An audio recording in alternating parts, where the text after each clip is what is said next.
हिमाचल के राज्यपाल श्री राजेंद्र आर्लेकर जी, लोकप्रिय और ऊर्जावान मुख्यमंत्री श्री जयराम ठाकुर जी,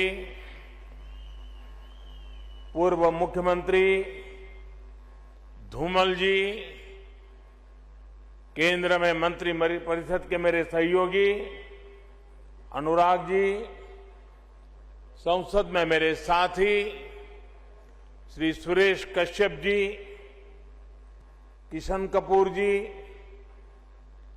बहन इंदु गोस्वामी जी और हिमाचल के कोने कोने से यहां पधारे मेरे प्यारे भाइयों और बहनों,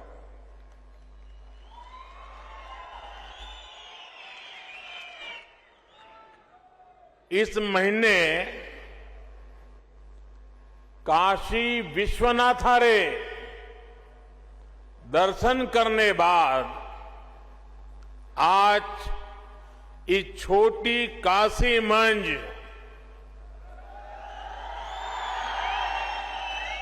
बाबा भूतनाथरा, पंचवक्त्रारा, महामृत्युंजयरा आशीर्वाद लेने रा मौका मिलिया।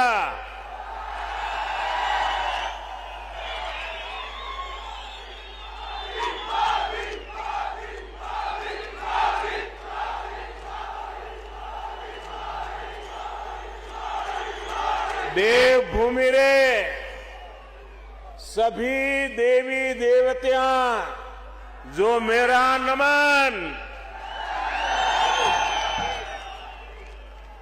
साथियों,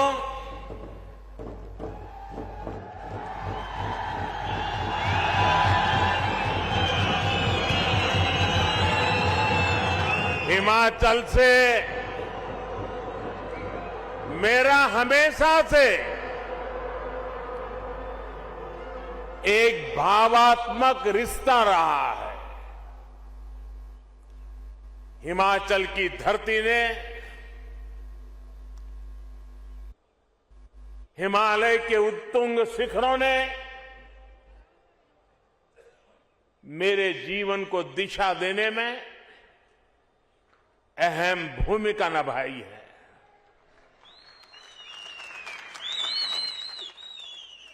और आज मैं जब आपके बीच आया हूं और मैं जब भी मंडी आता हूं तो मंडी री सेपू बड़ी, कचौरी और बदाने रे मिठा की याद आ ही जाती है। साथियों,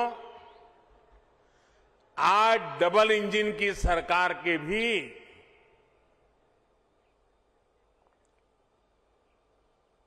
4 साल पूरे हुए हैं। सेवा और सिद्धि के इन 4 सालों के लिए हिमाचल के जनता जनार्दन को बहुत बहुत बधाई देता हूं। और इतनी बड़ी तादाद में और ऐसी कड़ाके की ठंड में हम सबको आशीर्वाद देने के लिए आना, इसका मतलब ही है कि इन 4 साल में हिमाचल को तेज गति से आगे बढ़ते हुए आपने देखा है। जयराम जी और उनकी परिश्रमी टीम ने हिमाचल वासियों के सपनों को पूरा करने के लिए कोई कोर कसर नहीं छोड़ी है। इन 4 वर्षों में 2 साल हमने मजबूती से कोरोना से भी लड़ाई लड़ी है और विकास के कार्यों को भी रुकने नहीं दिया। बीते 4 सालों में हिमाचल को पहला एम्स मिला। हमीरपुर, मंडी, चंबा और सिरमौर में 4 नए मेडिकल कॉलेज स्वीकृत किए गए। हिमाचल की कनेक्टिविटी को सशक्त करने के लिए अनेक विध प्रयास भी जारी हैं। भाई और बहनों, आज यहां मंच पर आने से पहले मैं हिमाचल प्रदेश के औद्योगिक विकास से जुड़े कार्यक्रमों में इन्वेस्टर्स मीट में शामिल हुआ और यहां एक जो प्रदर्शनी लगी है उसे देख करके भी मन अभिभूत हो गया। इसमें हिमाचल में हजारों करोड़ रुपए के निवेश का, युवाओं के लिए अनेक नए रोजगार का मार्ग बना है। अभी यहां थोड़ी देर पहले 11,000 करोड़ रुपए की लागत वाले 4 बड़े हाइड्रो इलेक्ट्रिक प्रोजेक्ट का शिलान्यास या फिर लोकार्पण भी किया गया है। इनसे हिमाचल की आय बढ़ेगी और रोजगार के हजारों अवसर भी बढ़ेंगे। सावड़ा कुड्डू प्रोजेक्ट हो, लूहरी प्रोजेक्ट हो, धौला सिद्ध प्रोजेक्ट हो या रेणुका जी प्रोजेक्ट, ये सभी हिमाचल की आकांक्षा और देश की आवश्यकता की पूर्ति दोनों के माध्यम से होने वाली है। सावड़ा कुड्डू बांध तो पियानो की आकृति वाला एशिया का पहला ऐसा बांध है। यहां पैदा हुई बिजली से हिमाचल को हर वर्ष लगभग 125 करोड़ रुपए की आय होगी। साथियों, श्री रेणुका जी हमारी आस्था का अहम केंद्र है। भगवान परशुराम और उनकी मां रेणुका जी के स्नेह की प्रतीक इस भूमि से आज देश के विकास के लिए भी एक धारा निकली है। गिरी नदी पर बन रही श्री रेणुका जी बांध परियोजना जब पूरी हो जाएगी तो एक बड़े क्षेत्र को इससे सीधा लाभ होगा। इस प्रोजेक्ट से जो भी आय होगी उसका भी एक बड़ा हिस्सा यहीं के विकास पर खर्च होगा। साथियों, देश के नागरिकों का जीवन आसान बनाना, ईज ऑफ लिविंग हमारी सरकार की सर्वोच्च प्राथमिकता है और इसमें बिजली की बहुत बड़ी भूमिका है।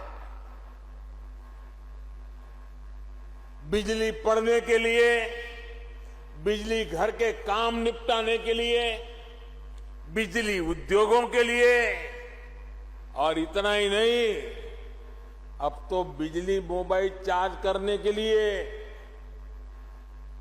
उसके बिना कोई रह ही नहीं सकता। आप जानते हैं हमारी सरकार का ईज ऑफ लिविंग मॉडल पर्यावरण के प्रति सचेत और पर्यावरण की रक्षा करने में भी मदद कर रहा है। आज यहां जो हाइड्रो पावर प्रोजेक्ट्स का शिलान्यास और लोकार्पण हुआ है वो भी क्लाइमेट फ्रेंडली न्यू इंडिया की तरफ देश का एक मजबूत कदम है। आज पूरा विश्व भारत की इस बात की प्रशंसा कर रहा है कि हमारा देश किस तरह पर्यावरण को बचाते हुए विकास को गति दे रहा है। सोलर पावर से लेकर हाइड्रो पावर तक, पवन ऊर्जा से लेकर ग्रीन हाइड्रोजन तक हमारा देश रिन्यूएबल एनर्जी के हर संसाधन को पूरी तरह से इस्तेमाल करने के लिए निरंतर काम कर रहा है। मकसद यही है कि देश के नागरिकों की ऊर्जा जरूरतों को पूरा करने के साथ पर्यावरण की भी रक्षा हो और भारत अपने लक्ष्यों को किस तरह प्राप्त कर रहा है उसका एक उदाहरण देश की बढ़ती इंस्टॉल इलेक्ट्रिसिटी कैपेसिटी भी है। साथियों, भारत ने 2016 में ये लक्ष्य रखा था कि वो साल 2030 तक अपनी इंस्टॉल इलेक्ट्रिसिटी कैपेसिटी का 40% नॉन फोसिल एनर्जी सोर्स से पूरा करेगा। आज हर भारतीय को इसका गर्व होगा कि भारत ने अपना ये लक्ष्य इस साल नवंबर में ही प्राप्त कर लिया है। यानी जो लक्ष्य 2030 का था, भारत ने वो 2021 में ही हासिल कर लिया। ये है आज भारत के काम करने की रफ्तार, हमारे काम करने की रफ्तार। साथियों, पहाड़ों को प्लास्टिक की वजह से जो नुकसान हो रहा है, हमारी सरकार उसे लेकर भी सतर्क है। सिंगल यूज प्लास्टिक के खिलाफ देशव्यापी अभियान के साथ ही हमारी सरकार प्लास्टिक वेस्ट मैनेजमेंट पर भी काम कर रही है। प्लास्टिक कचरे को रिसाइकिल करके आज उसका इस्तेमाल सड़क बनाने में हो रहा है। आज आपसे बात करते हुए मैं हिमाचल आने वाले देश के कोने कोने से लोग यहां आते हैं। हिमाचल आने वाले सभी पर्यटकों से भी आग्रह करना चाहता हूं, हिमाचल को स्वच्छ रखने में, प्लास्टिक और अन्य कचरे से मुक्त रखने में पर्यटकों का भी दायित्व बहुत बड़ा है। इधर उधर फैला प्लास्टिक, नदियों में जाता प्लास्टिक हिमाचल को जो नुकसान पहुंचा रहा है, उसे रोकने के लिए हमें मिलकर प्रयास करना होगा। साथियों, देवभूमि हिमाचल को प्रकृति से जो वरदान मिला हुआ है, हमें उसे संरक्षित करना ही होगा। यहां टूरिज्म के साथ ही औद्योगिक विकास की भी अपार संभावना है। हमारी सरकार इस दिशा में भी लगातार काम कर रही है। हमारा जोर विशेष तौर पर फूड इंडस्ट्री, फार्मिंग और फार्मा पर है, और यहां फन तो है ही है। टूरिज्म का फन हिमाचल से बढ़कर कहां मिलेगा। हिमाचल की फूड प्रोसेसिंग इंडस्ट्रीज में विस्तार की बहुत क्षमता है। इसलिए हमारी सरकार मेगा फूड पार्क से लेकर कोल्ड स्टोरेज इंफ्रास्ट्रक्चर को मजबूत कर रही है।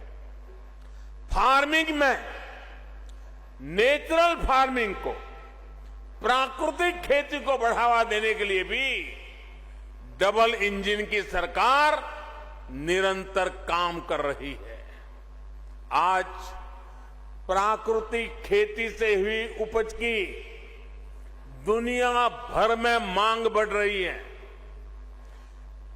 केमिकल मुक्त कृषि उत्पाद आज विशेष आकर्षण का केंद्र बन रहे हैं। मुझे खुशी है कि हिमाचल इसमें भी अच्छा काम कर रहा है।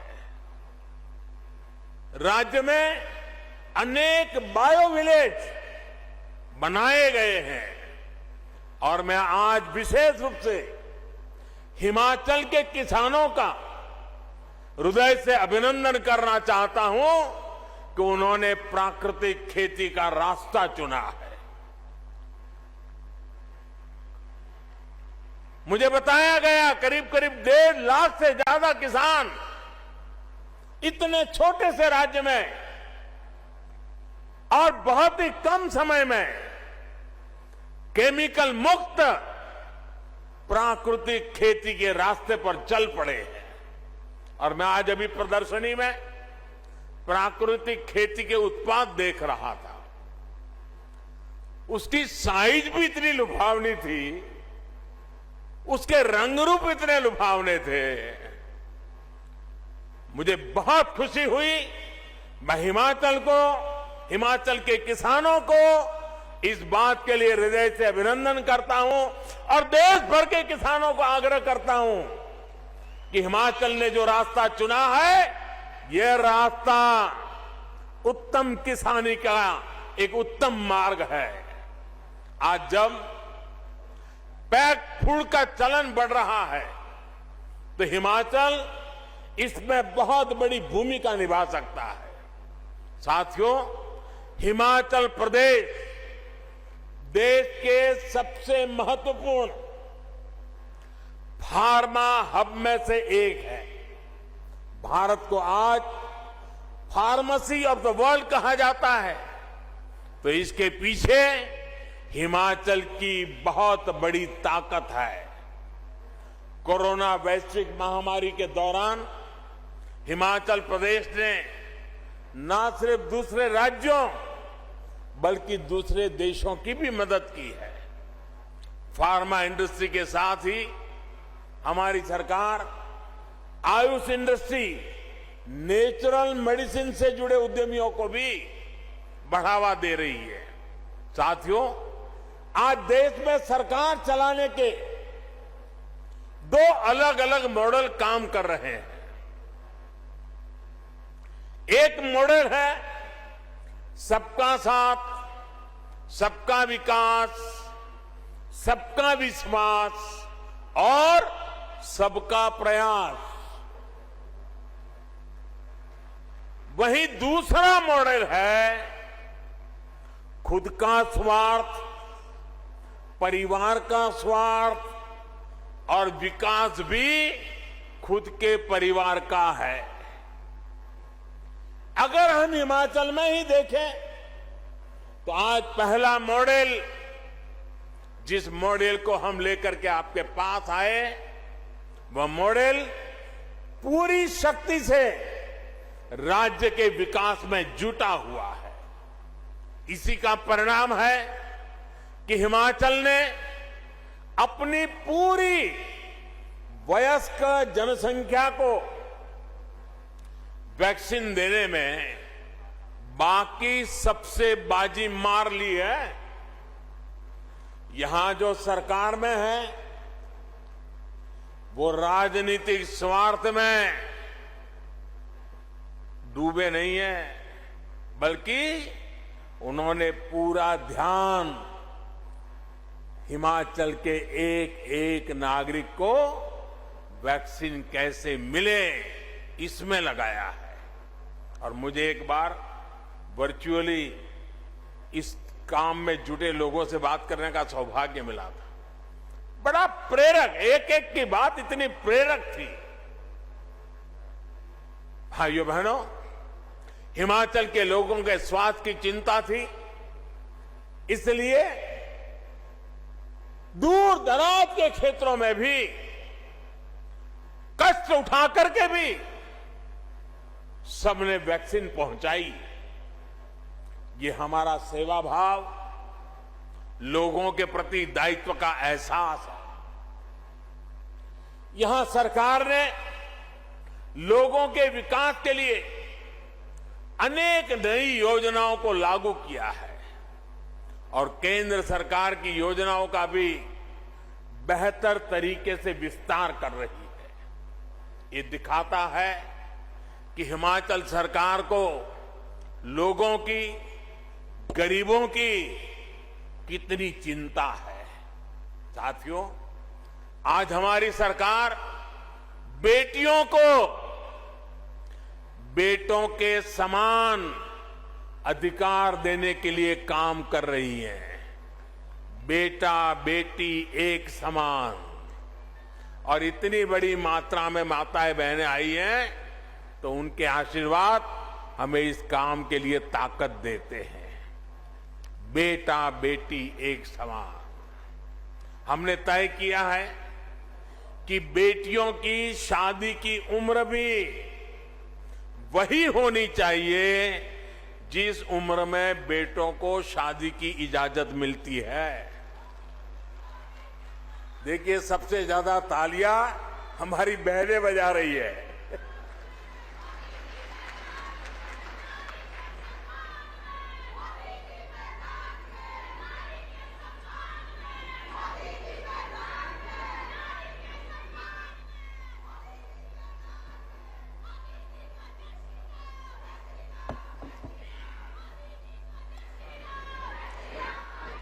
बेटियों की शादी की उम्र 21 साल होने से उन्हें पढ़ने के लिए पूरा समय भी मिलेगा और वो अपना कैरियर भी बना पाएगी।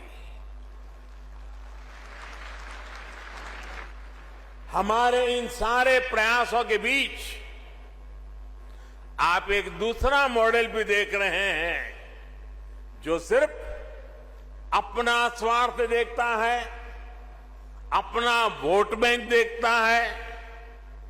जिन राज्यों में वो सरकार चला रहे हैं उसमें प्राथमिकता गरीबों के कल्याण को नहीं बल्कि खुद के परिवार के कल्याण की ही है। मैं जरा चाहूंगा, देश के पंडितों से आग्रह करूंगा, जरा उन राज्यों का वैक्सीनेशन का रिकॉर्ड भी जरा देख लीजिए। उनका वैक्सीनेशन रिकॉर्ड भी इस बात का गवाह है कि उन्हें अपने राज्य के लोगों की चिंता नहीं है। साथियों, हमारी सरकार पूरी संवेदनशीलता के साथ, सतर्कता के साथ आपकी हर आवश्यकता को ध्यान में रखते हुए निरंतर काम कर रही है। अब सरकार ने तय किया है कि 15 से 18 साल के बीच जो बच्चे हैं, बेटे बेटियां हैं, उनको भी 3 जनवरी सोमवार से वैक्सीन लगाना शुरू हो जाएगा।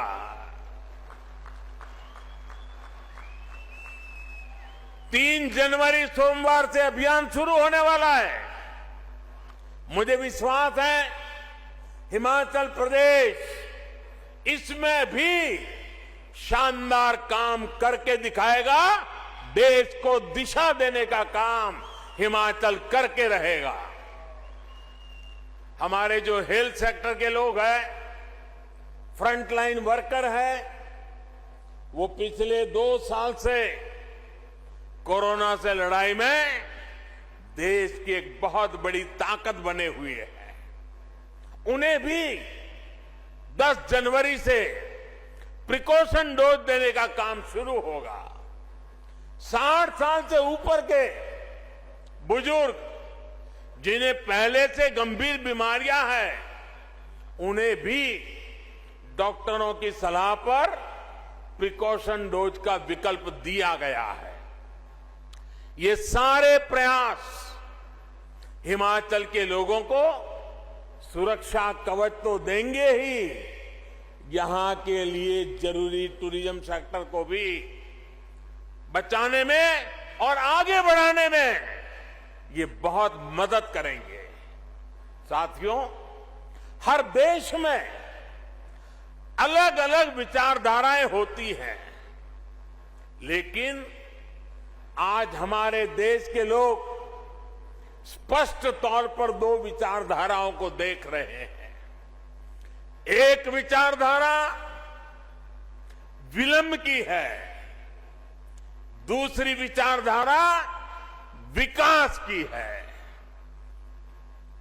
विलंब की विचारधारा वालों ने पहाड़ों पर रहने वाले लोगों की कभी परवाह नहीं की, चाहे इंफ्रास्ट्रक्चर का काम हो, लोगों की बुनियादी सुविधा देने का काम हो। विलंब की विचारधारा वालों ने हिमाचल के लोगों को दशकों तक इंतजार करवाया। इसी वजह से अटल टनल के काम में बरसों का विलंब हुआ। रेणुका जी परियोजना में भी 3 दशकों का विलंब हुआ। उन लोगों की विलंब की विचारधारा से तद्दन अलग हमारा कमिटमेंट सिर्फ और सिर्फ विकास के लिए है, तेज गति के विकास के लिए है।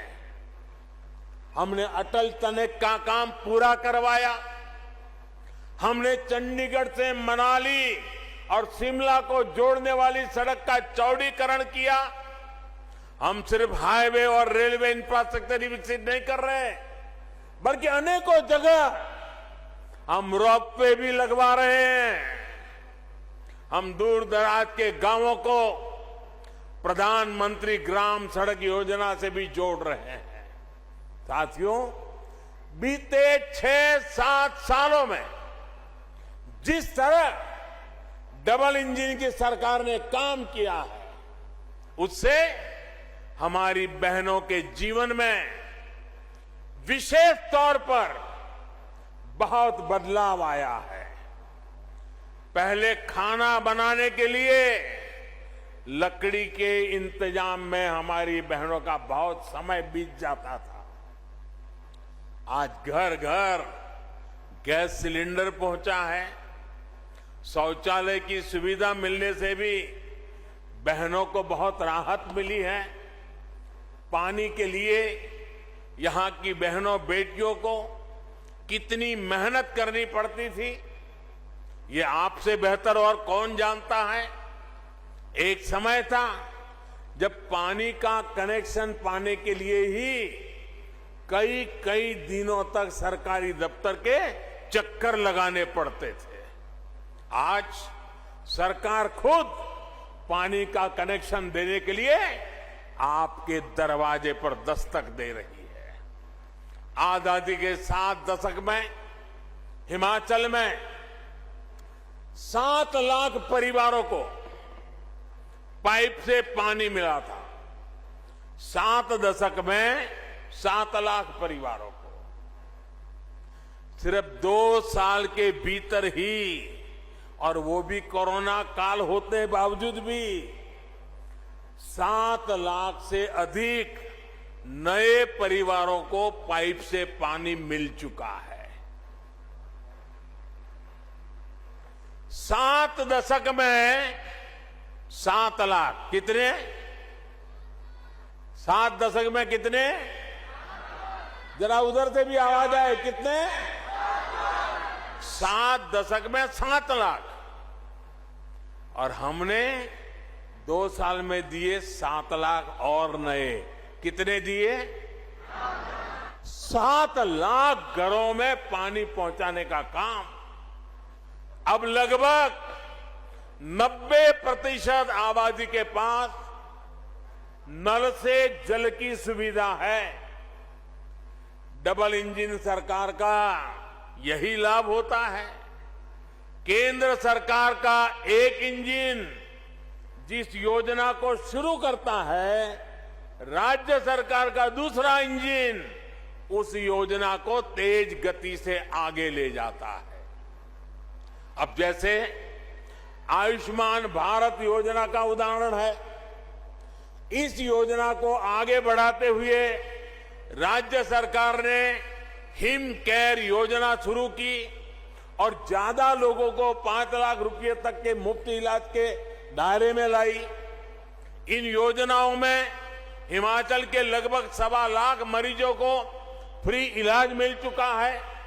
इसी प्रकार यहां की सरकार ने उज्ज्वला योजना के लाभार्थियों का विस्तार गृहिणी सुविधा योजना से किया, जिससे लाखों बहनों को एक नई मदद मिली।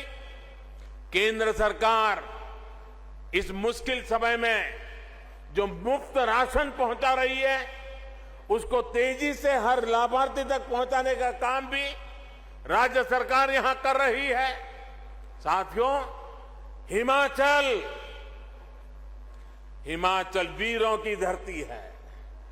हिमाचल अनुशासन की धरती है। देश की आन बान और शान को बढ़ाने वाली धरती है। यहां के घर घर में देश की रक्षा करने वाले वीर बेटे बेटियां हैं। हमारी सरकार ने बीते 7 वर्षों में देश की सुरक्षा बढ़ाने के लिए जो काम किए हैं, फौजियों, पूर्व फौजियों के लिए जो निर्णय लिए हैं, उसका भी बहुत बड़ा लाभ हिमाचल के लोगों को हुआ है। 1 रैंक 1 पेंशन का दशकों से अटका हुआ फैसला, विलंब वाली नीति, वो अटका हुआ फैसला हो या फिर सेना को आधुनिक हथियार और बुलेट प्रूफ जैकेट देने का काम, ठंड में परेशानी कम करने के लिए जरूरी साधन संसाधन देना हो या फिर आने जाने के लिए बेहतर कनेक्टिविटी, सरकार के प्रयासों का लाभ हिमाचल के हर घर तक पहुंच रहा है। साथियों, भारत में एक बार पर्यटन और तीर्थाटन आपस में जुड़ते चले जा रहे हैं। तीर्थाटन में हिमाचल का जो सामर्थ्य है, उसका कोई मुकाबला नहीं है। ये शिव और शक्ति का स्थान है। 5 कैलाश में से 3 कैलाश हिमाचल प्रदेश में है। इसी प्रकार हिमाचल में कई शक्तिपीठ भी है। बौद्ध आस्था और संस्कृति का भी अहम स्थान यहां मौजूद है। डबल इंजन की सरकार हिमाचल की इस ताकत को कई गुना बढ़ाने वाली है। मंडी में शिव धाम का निर्माण भी इसी प्रतिबद्धता का परिणाम है। भाइयों और बहनों, आज जब भारत आजादी का अमृत महोत्सव मना रहा है, तब हिमाचल भी पूर्ण राज्य का दर्जा मिलने की स्वर्ण जयंती वर्ष मना रहा है। यानी ये हिमाचल के लिए नई संभावनाओं पर काम करने का भी समय है। हिमाचल ने हर राष्ट्रीय संकल्प की सिद्धि में अग्रणी भूमिका निभाई है। आने वाले समय में भी ये उत्साह जारी रहेगा। एक बार फिर विकास और विश्वास के 5वें वर्ष की ओर नव वर्ष की मंगल कामनाएं, आपको अनेक अनेक शुभकामनाएं। इतना प्यार देने के लिए, इतने आशीर्वाद देने के लिए मैं फिर एक बार इस देवभूमि को प्रणाम करता हूं। मेरे साथ बोलिए, भारत माता की, भारत माता की, भारत माता की। बहुत बहुत धन्यवाद।